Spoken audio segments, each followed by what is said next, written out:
Yes?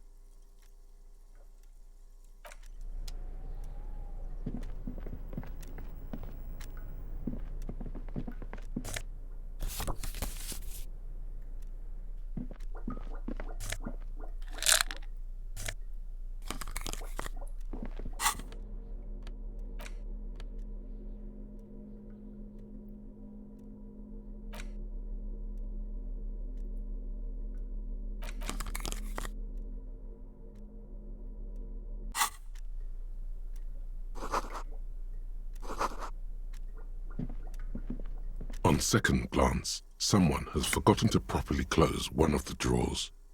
It's unfortunate for the Union to just leave their paperwork lying around like this. The drawer opens smoothly. Inside is a well-organized selection of brown folders. Hundreds of documents containing logistical data. Two kinds of transactions stand out. Materials coming into Revachol from the outside world, from Muindi, Grad, and even Ilmara. And the same materials being handed over to companies inside Revachol, Couron, Coal City, La Delta, and Jamrock are listed among the many districts where the imports are being sold. It's hard to make sense of this thicket of company names, dates, quantities, and percentages. You try to focus, but the lines are getting blurry.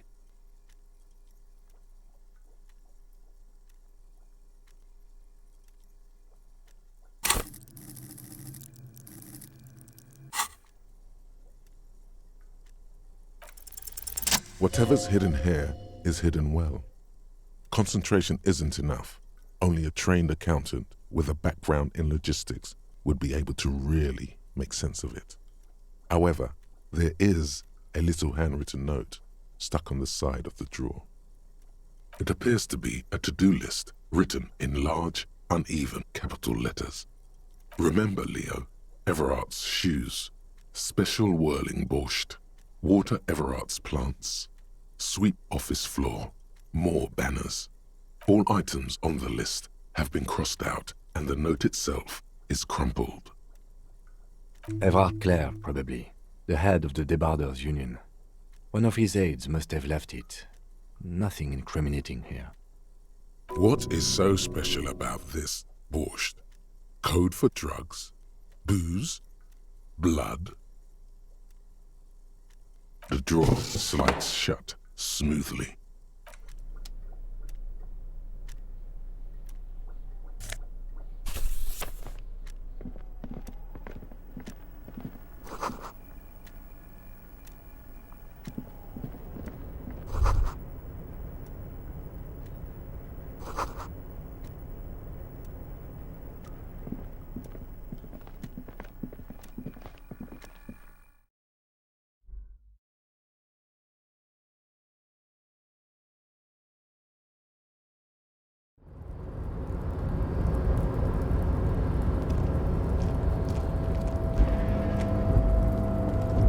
Looks like someone left his tarpaulin cloak hanging on the railing here. There is a white rectangle clearly visible on its back. Yes, it was probably you. It does bear the RCM insignia, after all. The service cloak issued to you by your station? Yes, I do. As your fingers touch the tarpaulin, it almost feels like the cloak wants to deliver a message of comfort through your fingertips.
This is the night watchman's booth.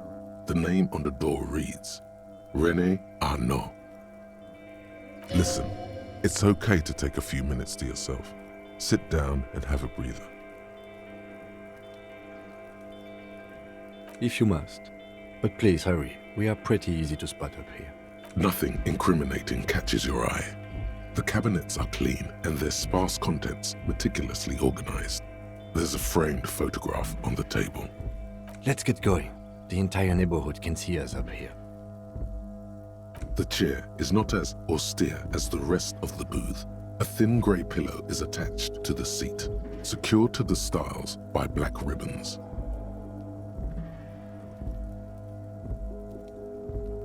The drawers are empty, save for old timesheets and receipts.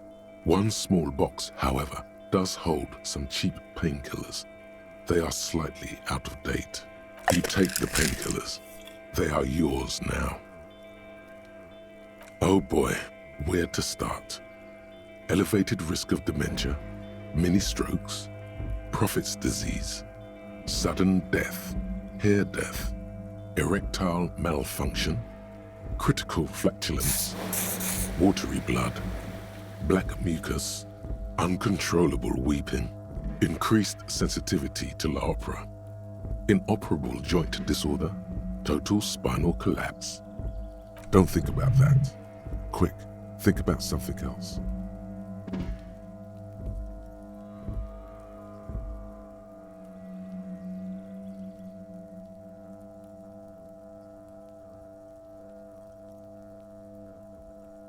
Your nihilistic humor renders the list of side effects null and void, just like everything else in this empty world. Yes, moving along. You stand and exit the booth.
Before you is a walrus of a man seated behind a large desk. He looks up from his work, not the least bit surprised to see you. With great effort, he straightens himself up in his chair, yet says nothing. He simply stares at you.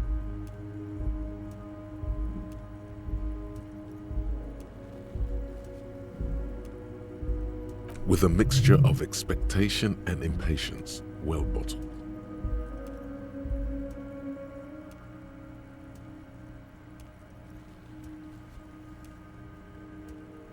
Have a good day, Mr. Dubois. I'm sure I'll be seeing you around.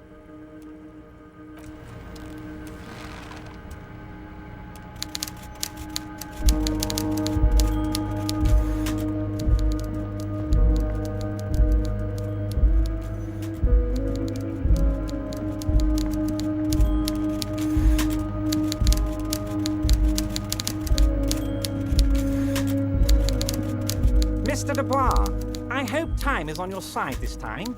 Please, take a seat. Have a good day, Mr. Dubois. I'm sure I'll be seeing you around. Mr. Dubois, I hope time is on your side this time.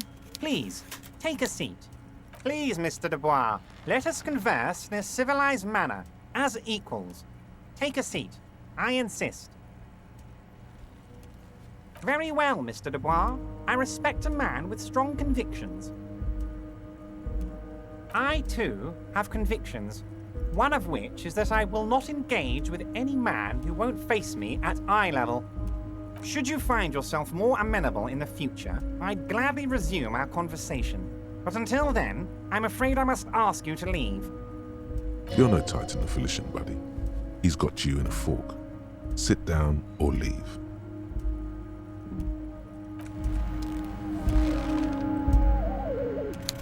Mr. Dubois, I hope time is on your side this time.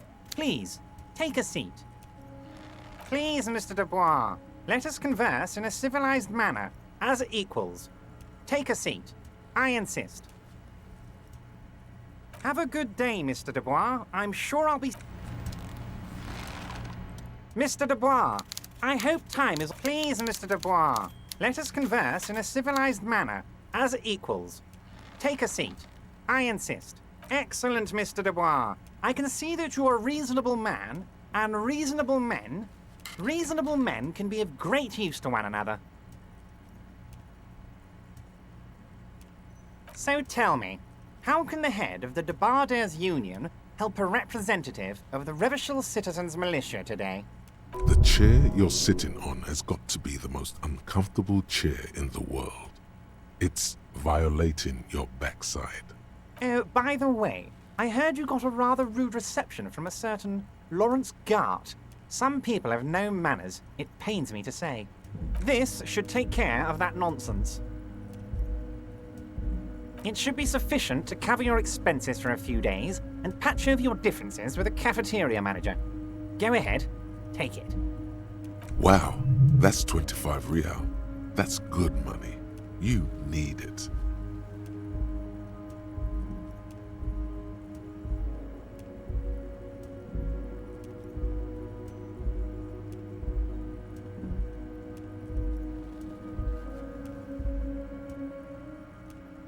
Don't mention it. But also don't forget it. I'm just kidding, of course. Now, I'd like to set your mind at ease about one other matter. Your lost gun. Let me assure you, Union people are on it as we speak. I've got my best hounds looking for that lost gun. His slug-like lips move, but all you hear is an echo. Lost gun. The world is swallowed by a black hole of fear.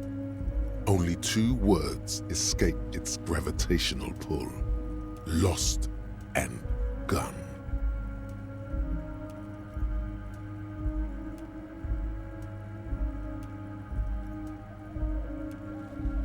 I know everything, Harry.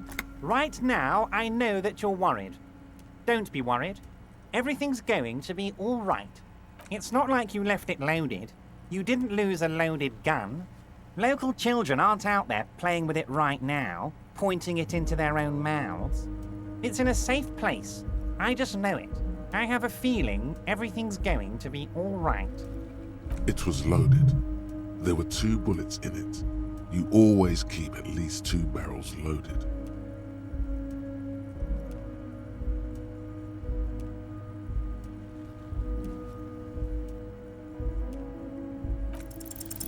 God, you're sweating.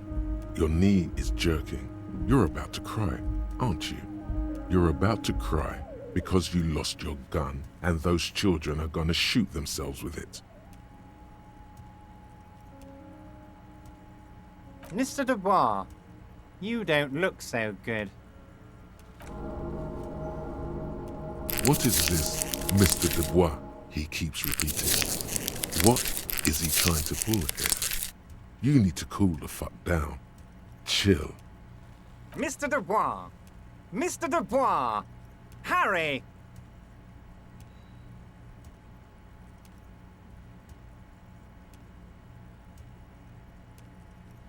Mr. Dubois, are you okay? Can I get you a glass of water or something? Are you having some kind of medical emergency? Maybe you could use your hands somehow, in a kind of throw-in motion, like you're throwing that Mr. Dubois act right back at him. He's Mr. Dubois.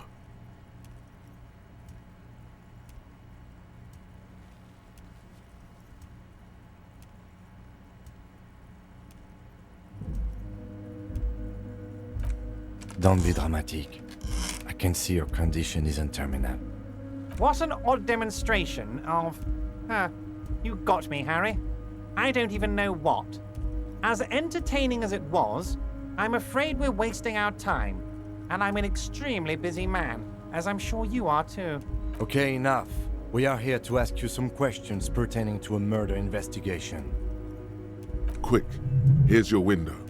Get yourself together and ask him questions. Police officer questions. It is about time to stop embarrassing yourself.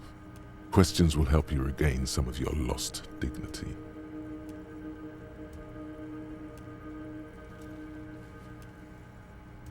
What? Harry, how could you say that to me? You know I appreciate a joke as much as any jolly fat guy, but I can't take slander. Are you actually investigating this? You've hurt me, Harry. Me, a friend. But you know what? And gets over it in 2 seconds. Seems like it didn't really hurt him. I trust you, like I trust all my friends. And I know you'll never talk to me about this again, because you don't want to wound me. So do what you want, and let's change the subject. Thank you for your understanding. We will continue to do what we must. You too, Lieutenant. You know, I like you, but you never were my favorite. I'm a Harry guy. I'm Team Harry. None taken. Did we have anything else to do here, Harry? Of course. Let us dispatch with the formalities. You call me Everard, I call you Harry. My God, so it's true. I didn't want to believe it, but you are a fantastic science fiction amnesiac cop, aren't you? What are the odds of that? I think the odds of that are very low. I assure you, there's nothing to be ashamed of, Harry. You're among friends, and the good news is... I have a big fat folder on you, Harry. I'm sure you have a lot of questions to ask. Maybe I can help you out. Don't trust him. For all you know, Dubois might be his name. You need to confirm this. I'm sure you had some concerns you thought I might be able to address. And you were probably right. I can. It's just a brown folder. You can't make out what's written on it. Are you trying to tell me you've gotten hold of some of our documents? Mr. Kitsuragi, would you mind? Me and Harry are talking about his lost identity right now.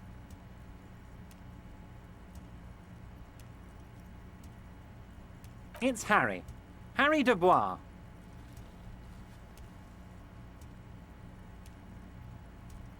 Don't be silly, Harry. Harry Dubois, that's a real man's name. A Union man's. Mr. Kitsuragi doesn't seem even slightly empathetic to your memory loss, Harry. I, however, wish to help you any way I can. But of course, Harry, your precinct is the 41st and you live in Jamrock. You're a Jamrock boy. A long way from home, but that's okay.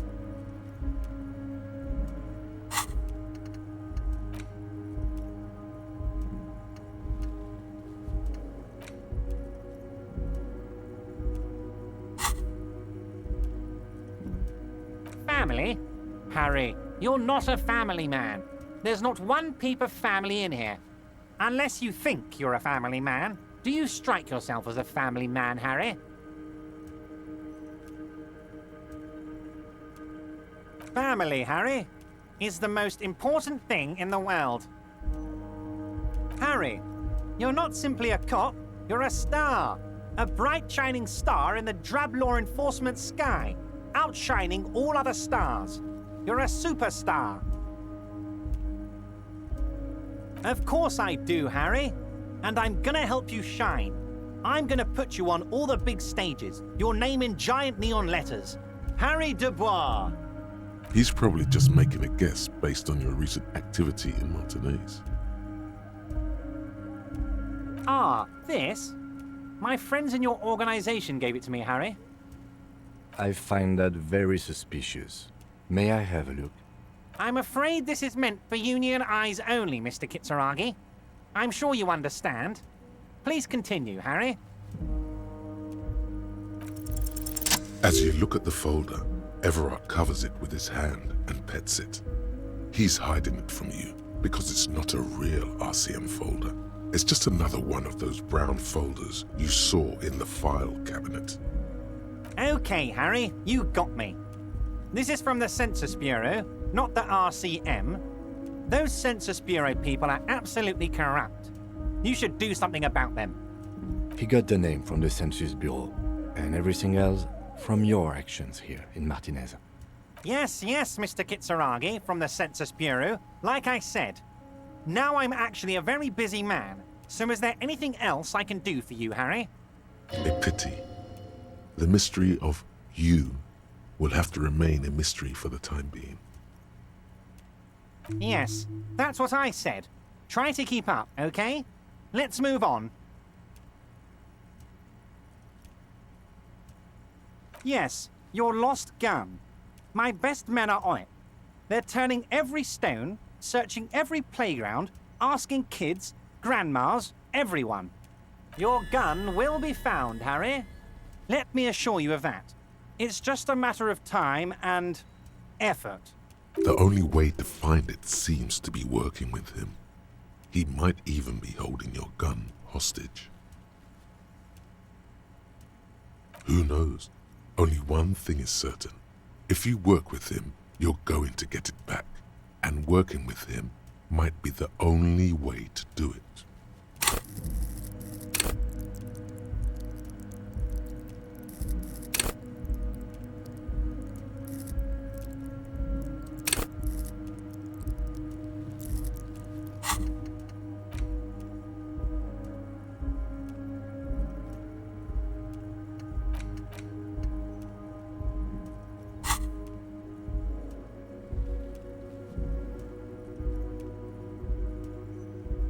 Damn it, Harry. That's exactly what it means. I'm only kidding, of course. He is not. Of course. I understand. We help you, you help us.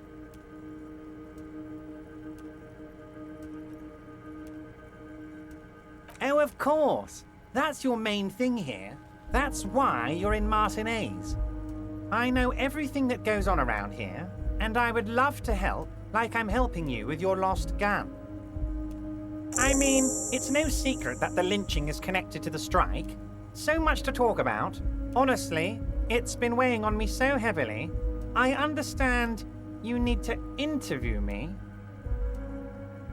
But there's a thing that's been keeping me up at night. I want to talk about the hanging.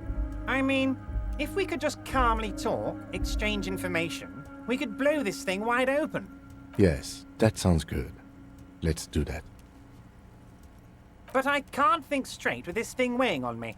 You're police officers, aren't you? I have a crazy idea.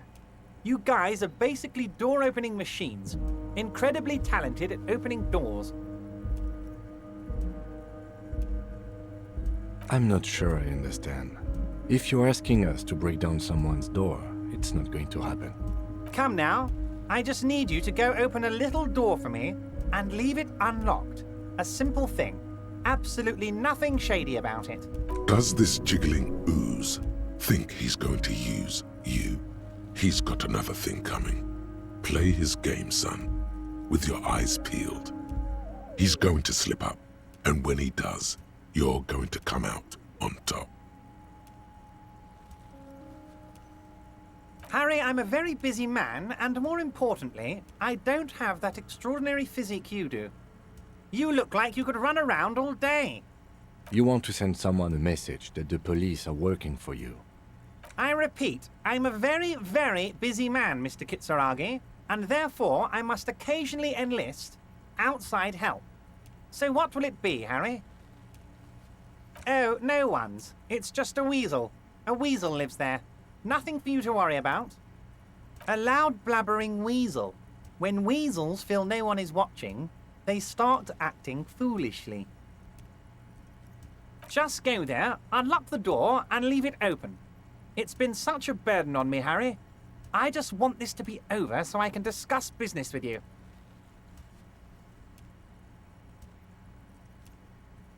Harry, my dear friend, I am what people call a local bigwig. I know everything that goes on in Martinez.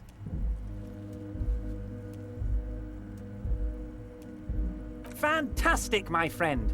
Just let me know when it's done and we can take our friendship to the next level. You can get the key from Manana. He's down by the gates. Manana's like a free agent in the Union. Special operations. Hardened socialist. A real free thinker too. He'll tell you precisely where the door is. One last thing, Harry. Just open the door. You don't need to go in or anything. I just want that weasel to come home and see the unlocked door. Wait. You need this to get in and out through the gate. Here, you're one of us now. A real red and white Union man. Take care, Harry. Lonesome, long way home. Here we go. Home awaits. Walk past Station 41 and through the market. Past the Boogie Street spearhead to the other side of the lake, the frozen eye at the center of the district. Then, past the video rental store on the corner. There, at the end of a street lined with pine trees, a small house no larger than a matchbox, 11 Voyager Road. You no longer live there. Those times are gone. And so are those people. Why did you come here? Why are you still here? And where's the dealer? You have to get back to work. That's all you have now.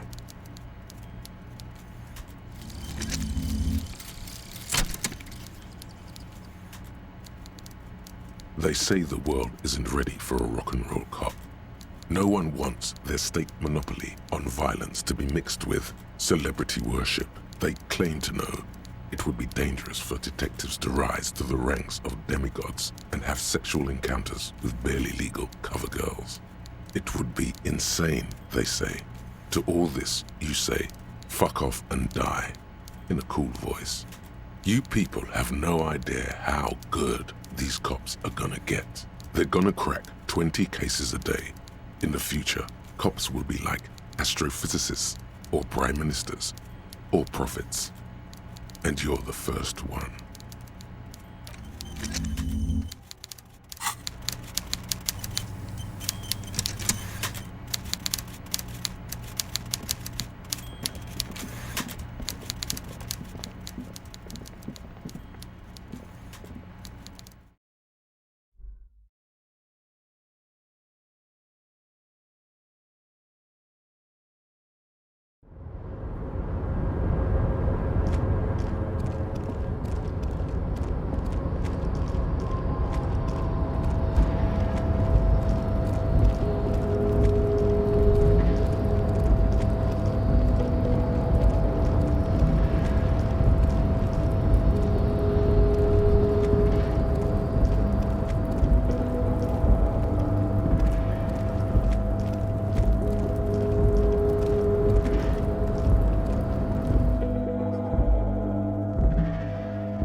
So, how'd you like our harbor? It's but a rest area on the path leading across open plains. Right, you talk to the boss eye to eye, like men of the plain. If you have any more questions, I'm set to talk. A key, huh? What door is this key supposed to open? Of course, I got you. You don't know anything. I got that key right here. And let me tell you, it's mighty good of you to help us out during the strike.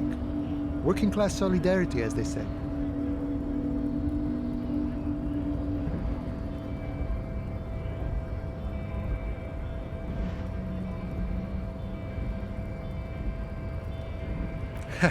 I'm not so sure about the hustle grind, but it doesn't matter. It's a good thing you're doing. Thanks. What you're looking for is a basement door behind the greenhouse. That's behind the whirling in rags. That's all I know. Our organization is what you call compartmentalized. Means we keep out of each other's business.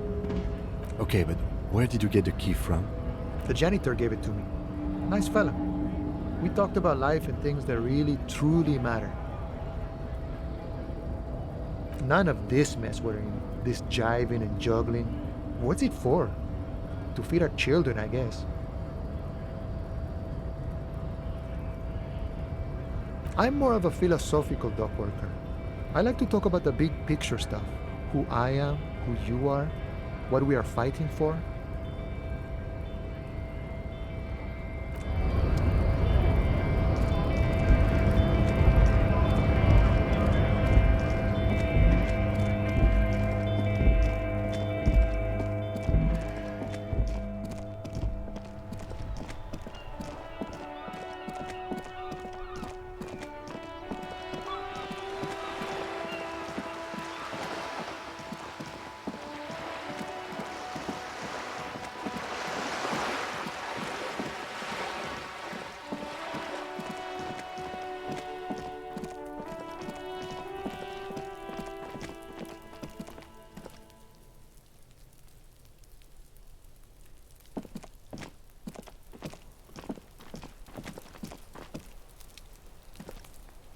This must be it. The basement door is weather-worn.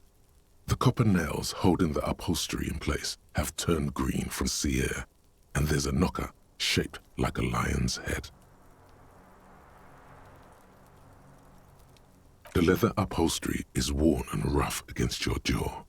You don't hear any movement. In fact, it's oddly silent in the yard around you. No birds chirp. You try to be as silent as you can. It takes a bit of rattling of the handle to loosen the bolt. Finally, the door unlocks with a small clack. Thoughts race through your head. Good job. Let's go now.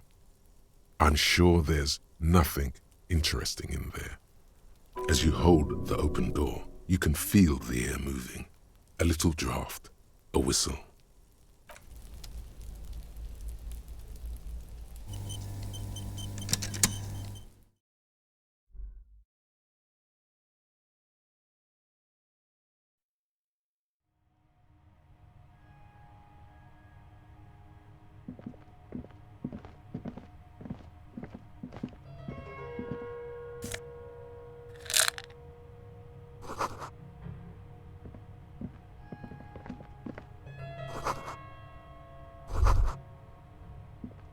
This is the flag of Revachol, the suzerainty. This isn't just one sun, but there are little suns dancing around the big sun. This is the sevenfold sun miracle. It's an optical atmospheric anomaly the first settlers saw. Happens in cold weather. 6 small suns around the big one. This complex halo phenomena is how old Revachol got its flag.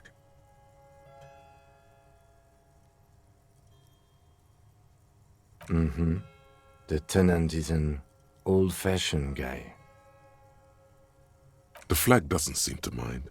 It's just a colorful fabric with a sun sewn onto it. Like all feudal flags, it looks like a children's drawing.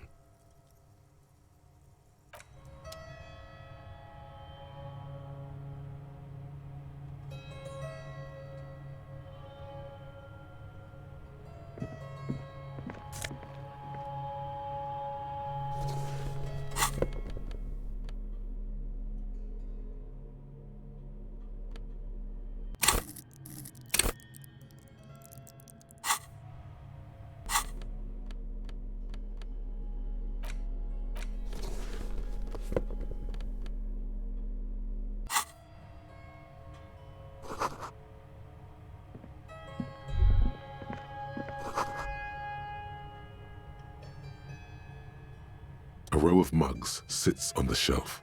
Each one depicts a human figure. A dark-skinned woman grinning amidst mysterious symbols. A broad-shouldered man shoveling potatoes, and others. A row of mugs, a little ring. Though cheerful, the images on the ceramic make you vaguely uncomfortable. The lieutenant picks up one of the mugs, then puts it back down with a look of disdain. I'm beginning to feel better about breaking into this man's apartment. Yes, your broken mug friend would feel very much at home here. The same humor, the same mocking lines. There's the missing tin soldier. Whoever lives here might have used the Whirling's container to dump his trash. And now they've drawn the ire of the Union.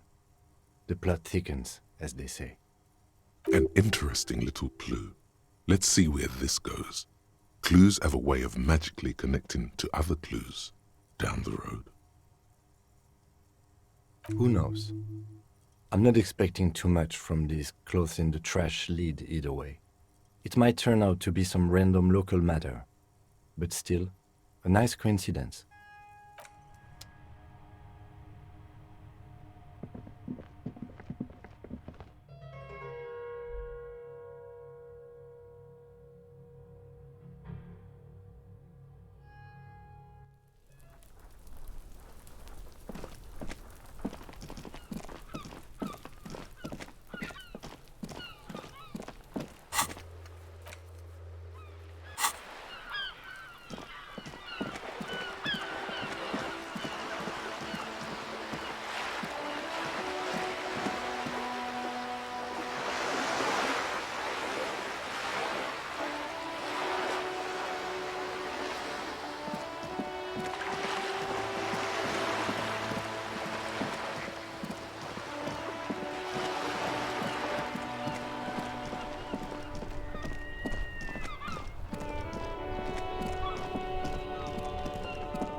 The accent is so thick, it's impossible not to notice he's Ubi, from the vanishing peninsula of Ubisunt on Muindi.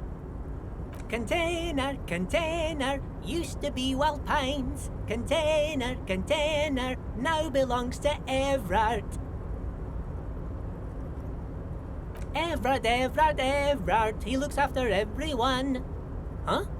Well, I see you are not a Union man, mister. Did you get lost? You're not one of them scabs, are you?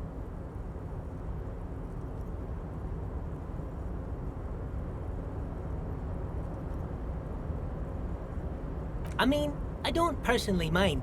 Folks is just folks, you know, and folks gotta eat. Oh yes, born and raised in Irish, mister. Mum had to leave my dad after he got a bit violent. Took us here to the new world. I was about 10 then, too old to lose my accent then.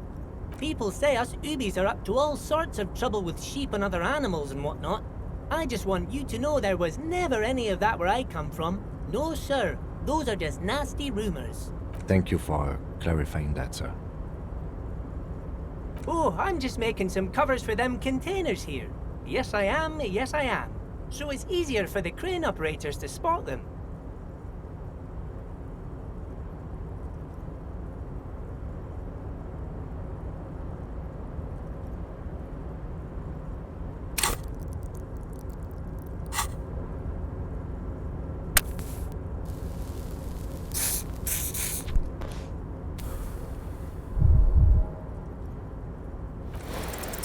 Everything is so pretty and red. You and Leo look like brothers as you glance around with similar childlike wonder. Sure is, mister. Sure is. Really livens up the place. Yes, it does. Yes, it does. I hate to break this bonding moment, but the red containers mean they are replacing the company livery with the union livery, which means this strike isn't gonna stop anytime soon. Oh, most of the guys are down at the gates, keeping the scabs from coming in. We're on a strike. The whole union is. You don't have to work when you're on strike. Ha! We haven't worked for 2 months now. So no one is working? Not everyone is down there, of course. Mr. Evrard is in his office, where he always is. And Jean-Luc is guarding the gate. But Titus and his boys got into some drunken trouble and Evrard sent them on a nice vacation. For a week or so.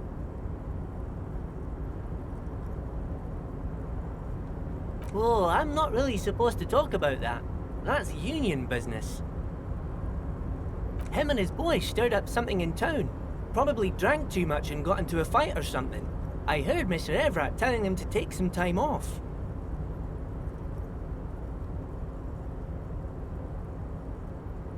I guess the boys got a bit too rowdy and had to let out some steam. I don't really know the details. That's just how boys are, you know. I haven't been in a fight since I was in middle school. Easy, Leo. Let's keep this on the hard ease. Look at him. It's not gonna be anything useful anyway. Don't fight it. Better to go with the flow.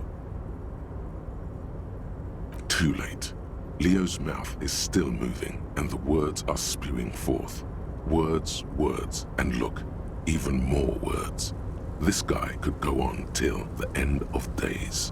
Now he's talking about some drunk sawmill owner who... No, he already switched to a prized fishing rod he apparently owned at some point. You know what? Just cut in there with your questions. Oh, that one. That should be empty as far as I know. Lots of containers here have nothing in them. They're just waiting to be loaded up.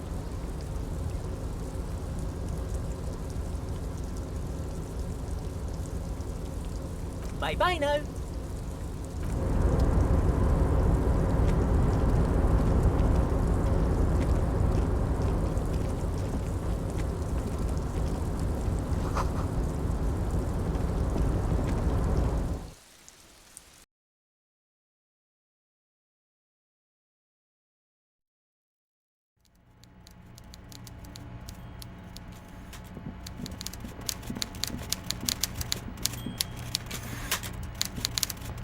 Mr. Dubois, a pleasure as always.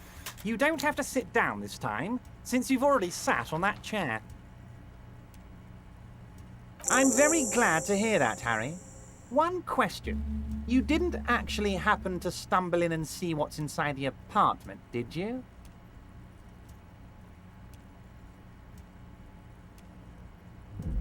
You're right, Harry. You only had to unlock the door, which you did. So we're all good here. Now let's get down to brass tacks. It's time for men like me and you to figure out who's killed who and why. Real police work is gonna start happening now. I promise you, Harry, this is gonna be good. By now, I'm sure you've figured out who the dead man was working for. The bad guys. Wild Pines. Sent to scare us. Another violent measure of the top hats against us flatcaps. Harry, this strike is the culmination of many, many mistakes made by the Wild Pines group. They tried to shut the strike down by sending in armed mercenaries. You mean our victim? A security contractor?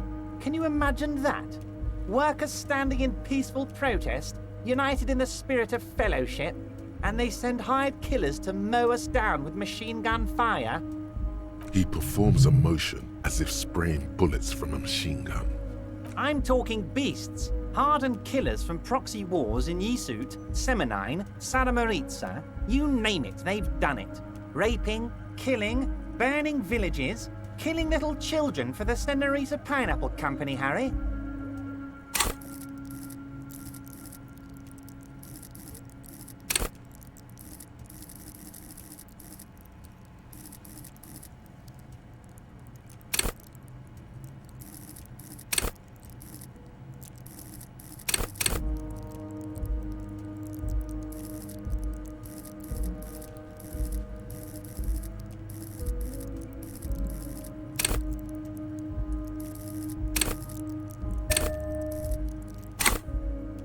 Everything they did there, they brought over here. They want to turn Revachol into a third world slum. Honestly, the only thing they didn't do is kill the village elephant.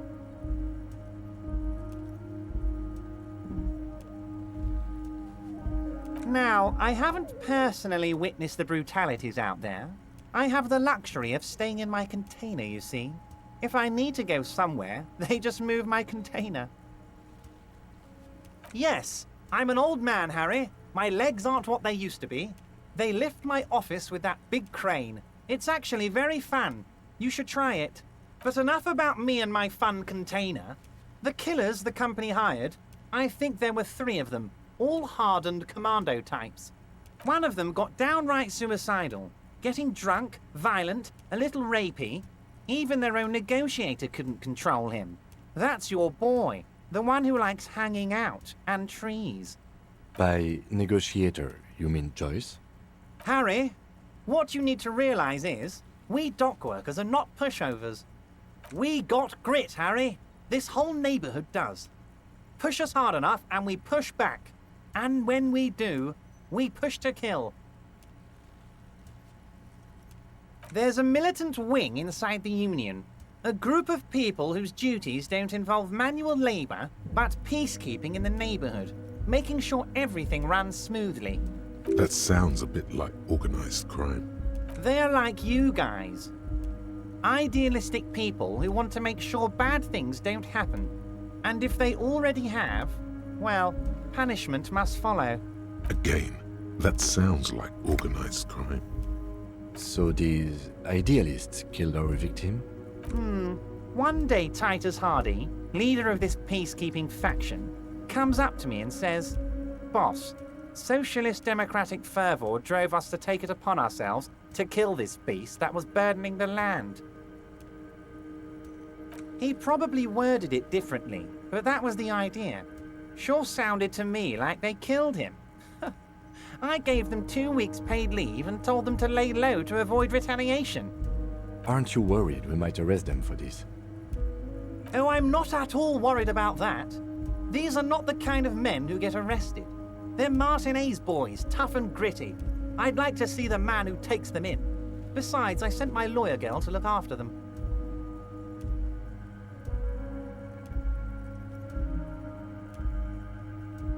How do I know? Let me tell you about these people. That's their MO. It's what they do. Last winter, some poor workers in Terminal E went on a little strike. The company sent in Sediment, a security contractor. The strike was over the workers' right to wear protective footwear, Harry. These guys turn up and start beating people. Tell you what, Harry, I wouldn't be surprised if we got the same mercenary company after a little rebranding. And I'm sure as hell not surprised to see an army of scabs under my gates. So you believe the scabs were organized by the security contractor? You said it. Hell, one of those guys looks big enough to take down that proverbial elephant. Boys like that don't just happen to show up during strikes. That does sound quite unlikely, yes. The big guy leading the scabs at the gate is colossal.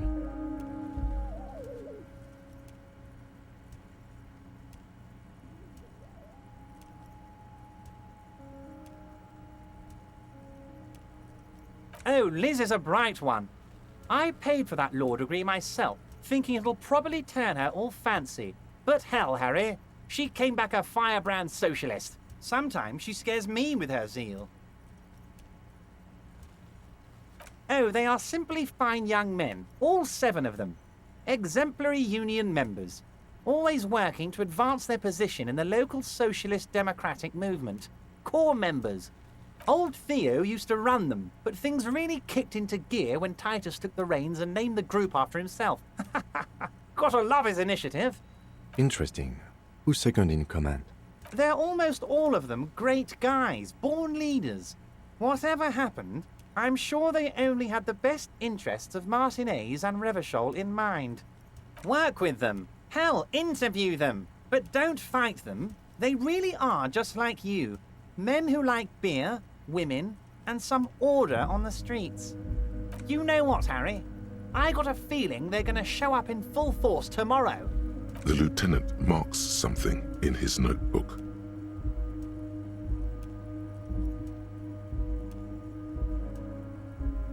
But of course, it's the least I can do for my good friend Harry.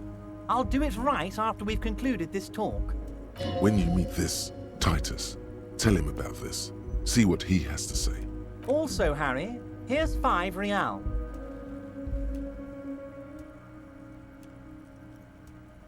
The lieutenant watches you pocket the banknote.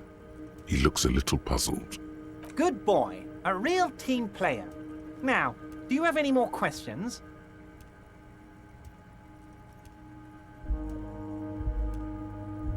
Was it a good talk? I'm not sure we made much headway here.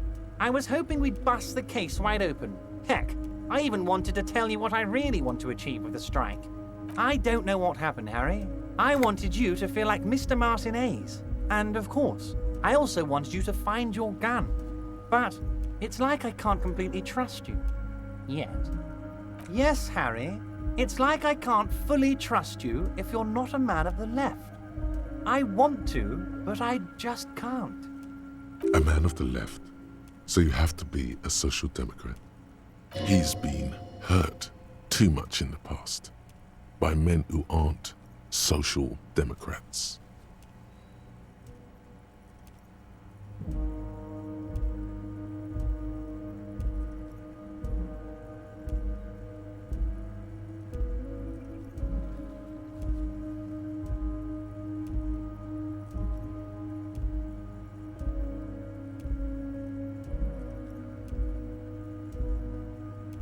Perfect, Harry, that's perfect. My version of the left is not against the companies, it's with the companies. Honestly, what I have in mind is a business proposal. A left-wing business proposal, but still... And what would this entail? Once again, I require nothing unethical or illegal of you. You just need to get 2 little signatures on this piece of paper, and then mail it to my accountant in La Delta. I'm glad you asked, Harry. The Union is going to build a modern youth centre in Martinez. It will be righteous. We're gonna get those teenagers off drugs and on roller skates. Roller skating, not drugs, Harry. You like this. There's a nameless little street on the coast with some old houses around it. Most people have already signed. I just need 2 more signatures to get this mission off the ground, Harry. It depends. I don't think what we just got from Mr. Clare was very useful. But, he thinks, it's your call. As I said, it weighs on me heavily. But once we get really talking, well, I'm gonna hand you the keys to Martinez, and maybe even help you figure out who's behind this killing. He's saying as little as possible, as vaguely as he can, deliberately omitting things.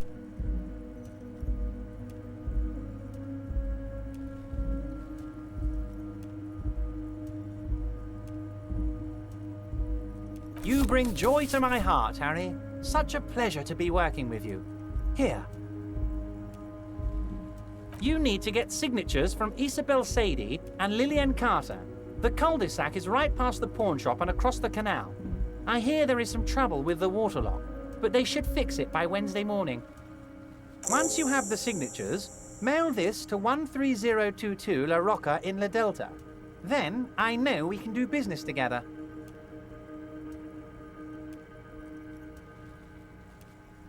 See you soon, Dubois.